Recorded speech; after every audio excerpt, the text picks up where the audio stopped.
A dad asked me yesterday to advise him about giving a Christmas gift to his daughter. He just can't decide whether or not to give this gift or how to give it. His daughter is a college student. She may be listening. Her hectic life of school activities is made even harder because she doesn't have a car. She begs rides, and she sometimes misses appointments. Her dad doesn't have enough money for another car, at least not without some real sacrifice for his family. But he's found a used car he might buy for her if he cuts enough corners on the family budget. And now he's wondering. He asked me, will that car really be good for her, or will it be a problem? I love her. She really could use it. But do you think it will help her or spoil her? Let me guess. I can hear you rooting for the car. Go for it. Go for it. I didn't try to answer his question then. I could sense his worry and sympathize with him. You ought to have sympathy for both givers and getters at Christmas time. Last night, my sons Matthew and John and I spent time at a toy store. Above us, a red Santa Claus spun slowly, and I heard a mother's teeth-clenched whisper float over the stacks of toys over to our aisle. Don't tell me what your brother did to you. I saw everything. Do you want me to hit you right here in the store? Now you go outside and sit on that bench, and you stay there. And if you don't, I won't get you a thing. John and I shrugged and smiled at each other as we moved on, and I hummed inwardly, "'Tis the season to be jolly." It's not always easy. It's hard to give a gift with confidence. There are so many ways it can go wrong. For instance, will the person on the other end want it? My batting average on that is low. At least I think it is. You can't really tell what gets returned after Christmas. But I am cautious enough that I always put the gift in the same box from the same store where I bought it. I've always had a daydream of being a great gift giver. I can picture someone opening my gift with tears of joy and a smile, showing that the giving, not just the gift, had touched a heart. You must have that daydream too.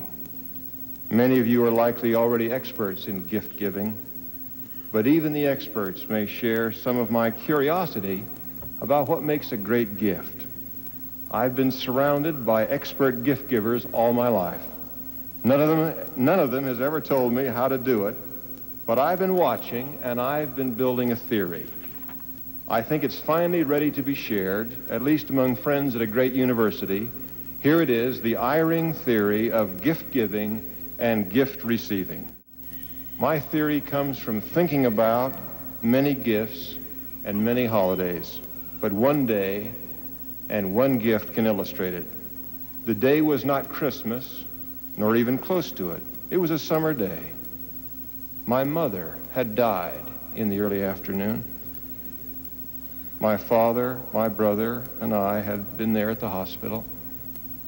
As we walked out, my brother and I, who went to the car together, smiled and looked up in the mountains and remembered that Mother had always said she loved the mountains so much that he and I laughed and guessed that if in fact the celestial worlds are really flat, a sea of glass, she'll be eager to get away to build her own worlds, and the first thing she'll build will be mountains.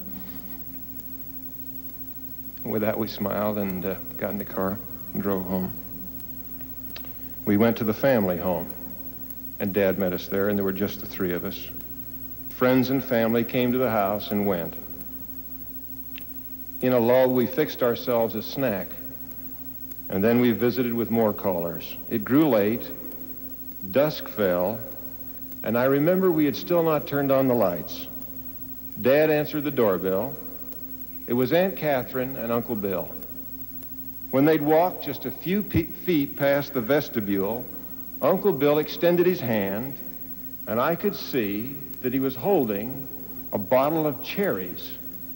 I can still see the deep red, almost purple cherries and the shining gold cap on the mason jar. He said, "You might enjoy these. You probably haven't had dessert." We hadn't.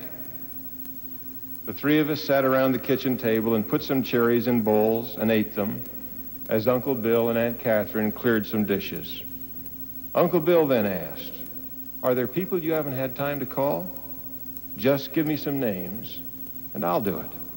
We mentioned a few relatives who would want to know of Mother's death, and then Aunt Catherine and Uncle Bill were gone.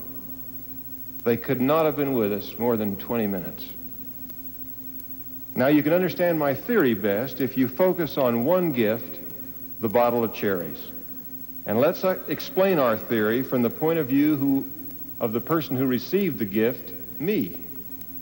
As we'll see, that's crucial. What matters in what the giver does is what the receiver feels. You may not believe that yet, but trust me for the moment.